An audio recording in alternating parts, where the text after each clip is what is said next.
Welcome back. You're watching NewsX. We start with the top stories. लोग जोश में होश खो देते हैं, लेकिन आपने जोश भी रखा, होश भी रखा और सूझबूझ के साथ दुश्मनों के ठिकानों को आपने बर्बाद किया है. Defence Minister Rajnath Singh arrives in Srinagar for a short visit during which he interacts with army personnel and officers. India provides evidence to UNSC 1267 Sanctions Committee to designate LET Proxy, the resistance front, as a terrorist organisation. And as per Make My Trip, flight bookings to Turkey and Azerbaijan dropped by 60% in a week. Cancellations surged to 250%. Meanwhile, Boycott Turkey Azerbaijan trends on social media with over 21,000 posts on social media platform X. 3 terrorists have been neutralized in Tral, Pulwama in Jammu and Kashmir during an encounter between security forces and terrorists.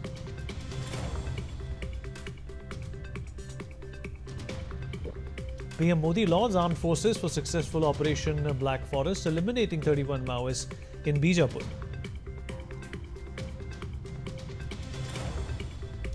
Pakistani Prime Minister Shahbaz Sharif copies Prime Minister Modi and visits. When Prime Minister Modi visited Adhampur Air Base in Punjab, Shahbaz makes a visit to the Pastur cantonment in Sialkot. US President Donald Trump and his Russian counterpart Putin will not be attending the first direct peace talks between Moscow and Kyiv in 3 years.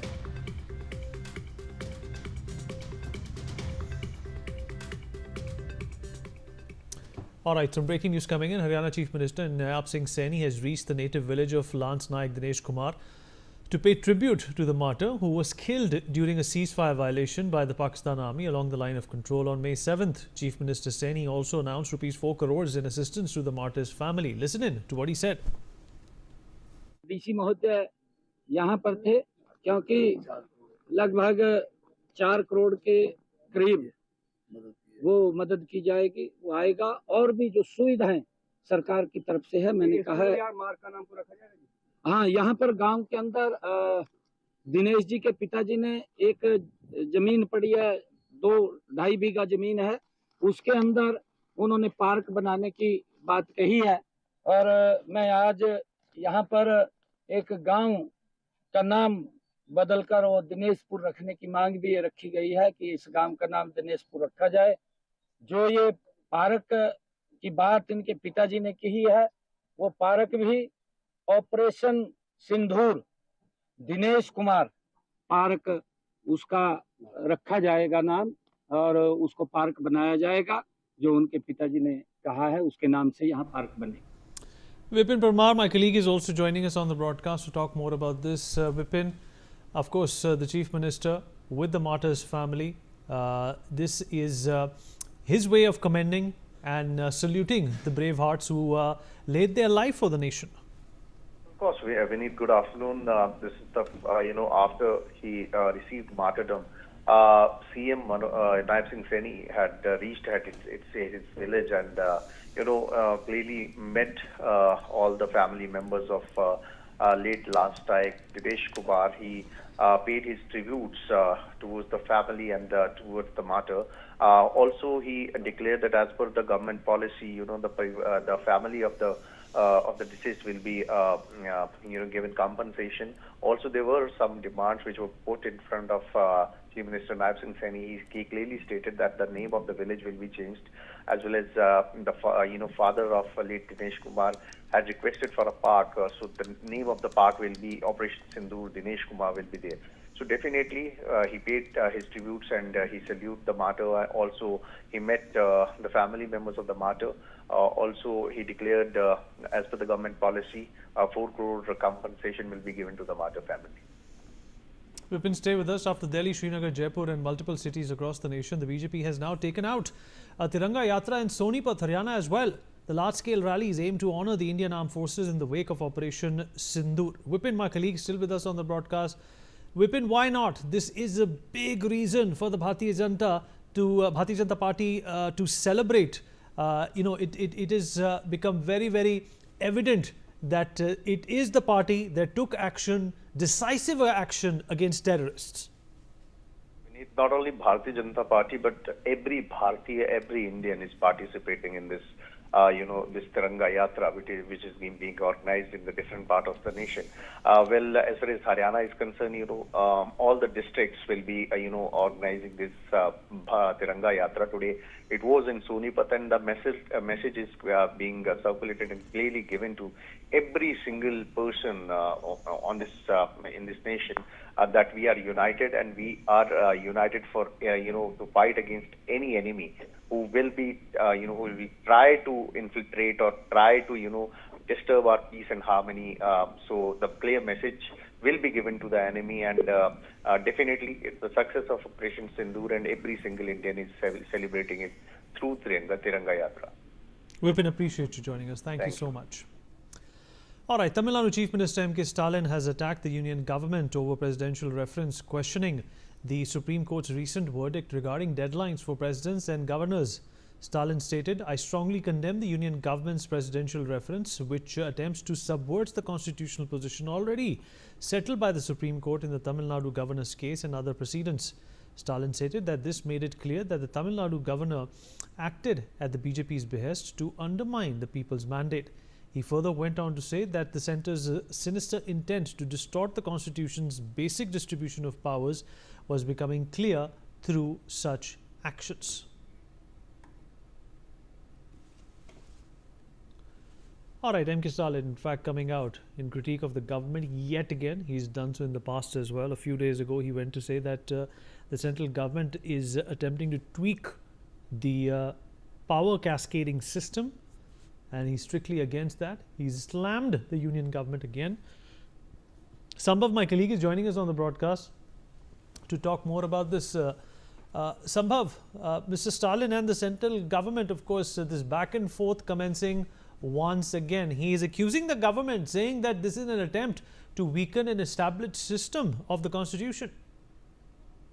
Well, Stalin in his tweet has condemned government's presidential reference, and as for him, it's an attempt to subvert constitutional position settled by the Supreme Court. Also, he says in his tweet that this exposes that the Tamil Nadu governor acted at BJP's behest. This is what I'm reading from his tweet. And also, as per the tweet, the center intend to paralyze non-BJP states is what is said by M.K. Stalin in his tweet. However, President of India, Draupadi Murmu, has questioned the validity of April 8th ruling, which imposed or rather set deadline on governor and the President of India for deciding on the state bills. President said in under Article 200, Article 200 does not specify any timeline to the governor to exercise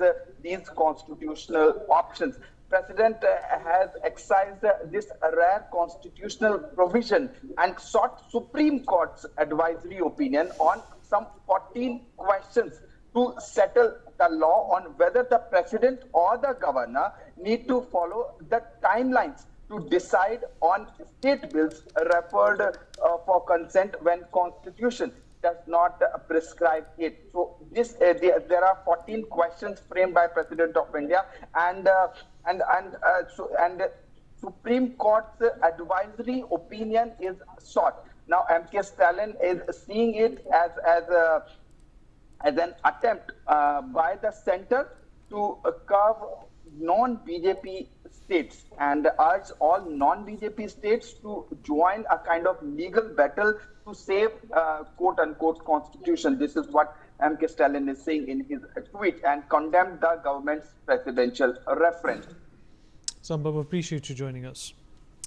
All right, well, US President Donald Trump's latest comments with regards to India's tariffs have come to light. Now, at a business event in Doha, the US President was heard remarking on problems he had with Apple's CEO Tim Cook due to the business executive's operations in the subcontinent.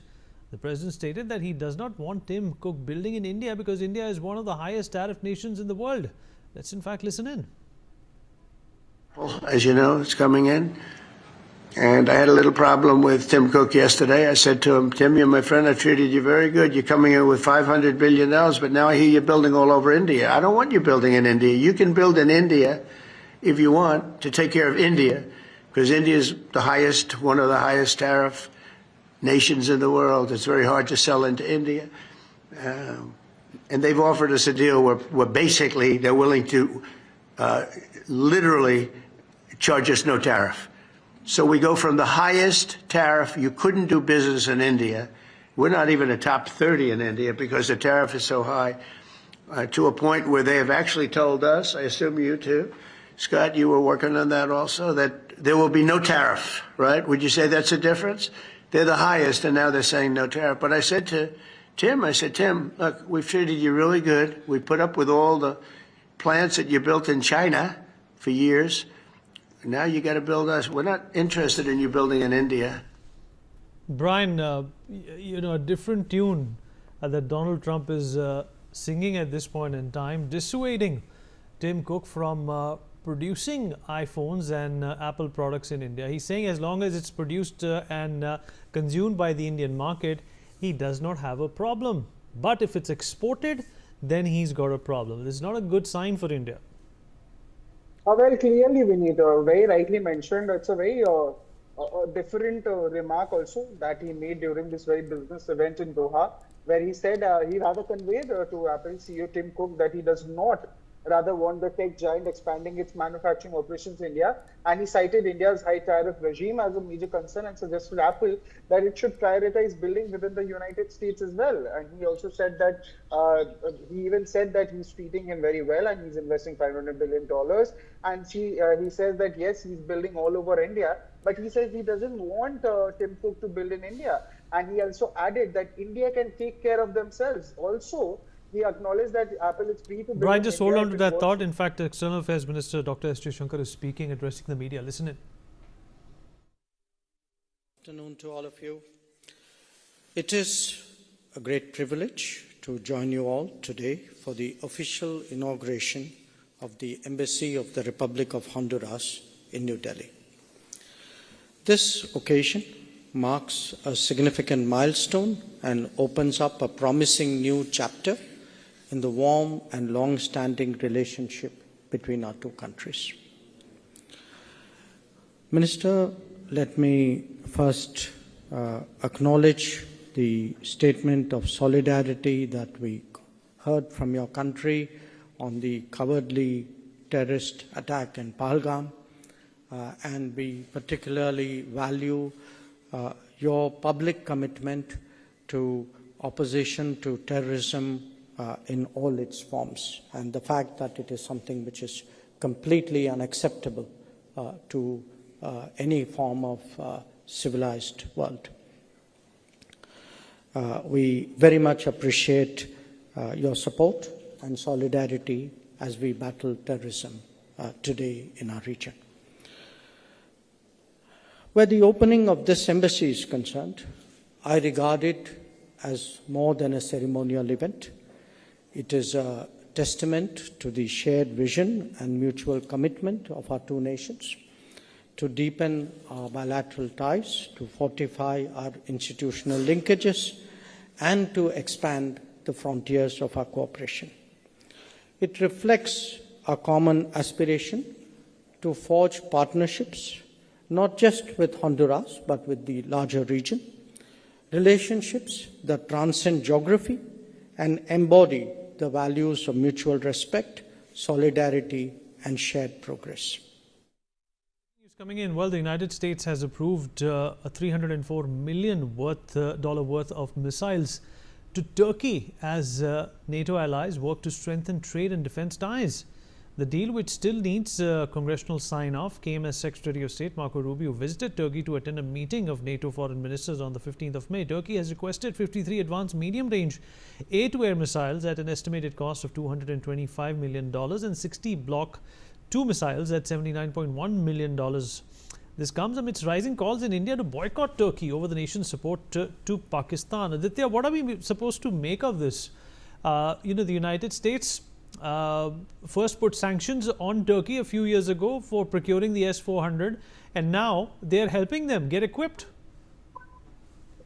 Well, absolutely. This shows the fact how things, rapidly change in the geopolitical scenario, in a wider geopolitical scenario. Recently what we have seen that, the United States of America has signed a big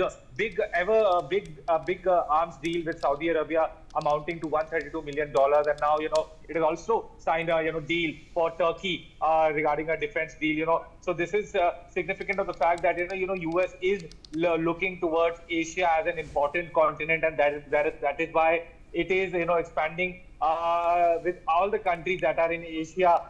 However, the fact that, Turkey is supporting the Pakistani-based terrorism, and there are larger calls in India to boycott Turkey. And at this juncture, let us just put this into perspective that India and the US diplomatic relations are an all-time high, but still, US is providing this military aid to Turkey is something to be questioned. But at the same point, then that wider geopolitical scenario comes into a picture, and it is a complex situation, as far as the United States of America is concerned, because it is looking for more allies in the Asian continent. However, India's stance is clear, and there are the calls of boycott Turkey will grow in India in the times to come, and definitely many Indian travelers, who used to travel to Turkish cities like Ankara and Istanbul will now, boycott those destinations, and this will be a problem for Turkey going forward. Yes, Vinny.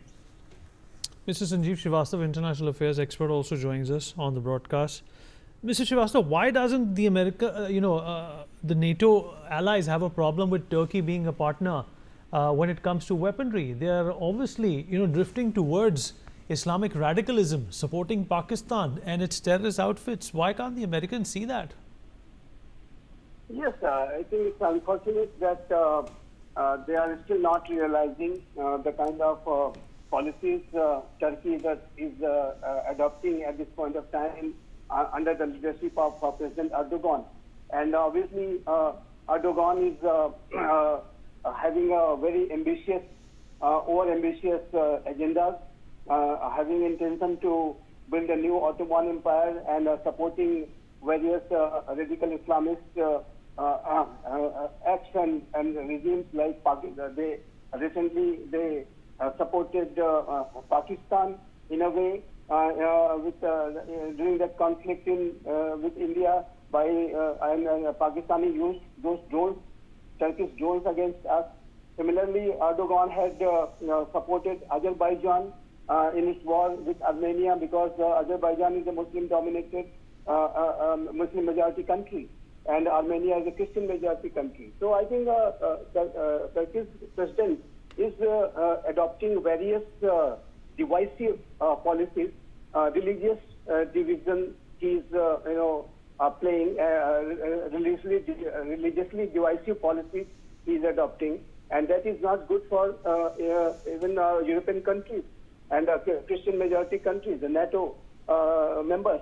So I think they should take a serious note of what Erdogan is doing at this point of time, and they should refrain from going ahead with this kind of big deals like what United States of America has done with this $304 million worth of this missile deal.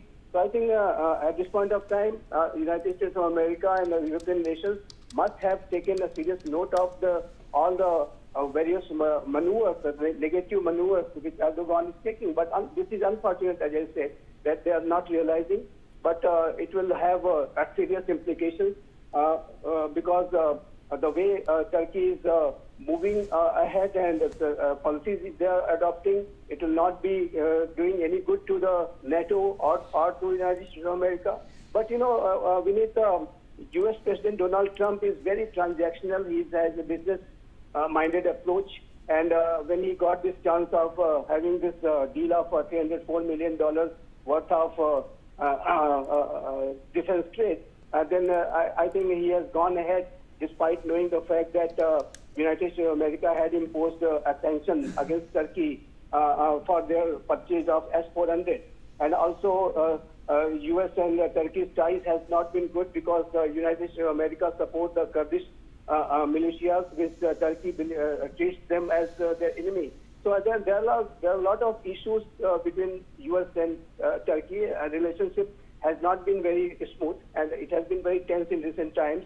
But despite knowing all these facts, that Erdogan is not going in the right direction, and he's adopting a lot of negative policies, he has gone ahead, Donald Trump has gone ahead with this deal.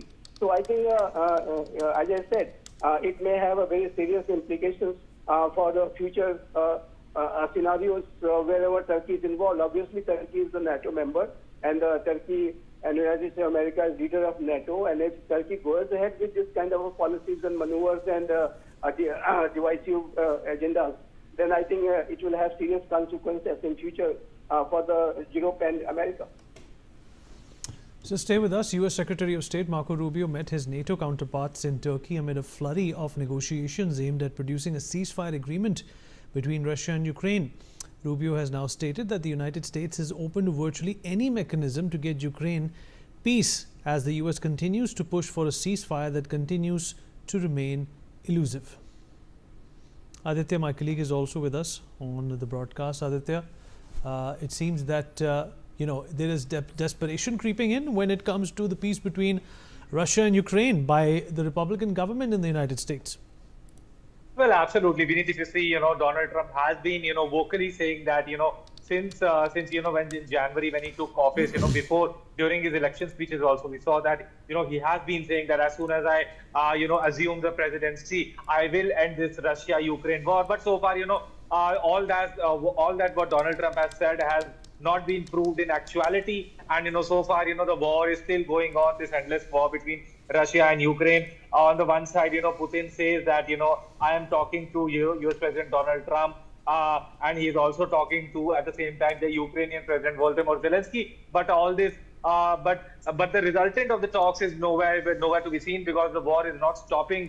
US always says that, they are closely engaging with Russia and Ukraine. And some time back, we also saw that Ukrainian President Volodymyr Zelensky had also maintained that that now he hopes that Russia will agree to the ceasefire, and finally which will end this Russia-Ukraine war that has been going for the last 3-4 years, and which has claimed so many lives on both the sides. So now it is a very complex issue now. It needs to be seen from here on. How will the US be able to negotiate a ceasefire deal between Russia and Ukraine, or will the war go unabated? This will need to be seen. Yes, Vinith. Mr. Sanjeev Srivastava, still with us on the broadcast. Mr. Srivastava, what do you make of America getting now desperate for negotiations to fructify between Russia and Ukraine? It doesn't seem to me that Vladimir Putin is game for this. Well, Vinith, I think United States of America is trying hard, and they have Trump administration. They have done their best thus far with regard to ending this war between Russia and Ukraine. And Donald Trump had promised to the American voters and to also the rest of the world that he will end this war if he becomes president again. So he's obviously trying to do everything, whatever he can to end this conflict. But ultimately, ending of this conflict will depend on Russia, and Ukraine obviously will follow what the United States of America and NATO is saying, and that is and the reality of the war is that this war was being fought between major powers only indirectly, and indirectly it was a contestation for enhancing their influence in the European theater. This is the reality of this conflict. And on the one side, you have America and NATO, and on the other side, you have Russia, and Ukraine's territory has been used as a battleground. So Ukraine is not a problem. United States of America and NATO, if they, whatever they suggest Ukraine, ultimately Zelensky will have to agree. But the real question lies what Putin does. And Putin began this war, and it is him, it is Mr. Putin, President Putin only, who can really end this war. So I think, but you know that President Putin is a very ambitious leader, and he wants to, revive the lost glory of Soviet Union. That is what his ambition is. So and in that process, he has been attempting to challenge Western hegemony and dominance, and he has used Ukraine for to challenge that Western hegemony and dominance. All right, So I Mr. think Srivastava, appreciate you joining us. Unfortunately, we have run out of time, but definitely lots to read here with the American stance towards Turkey changing in the last few weeks. We take a break. Be right back.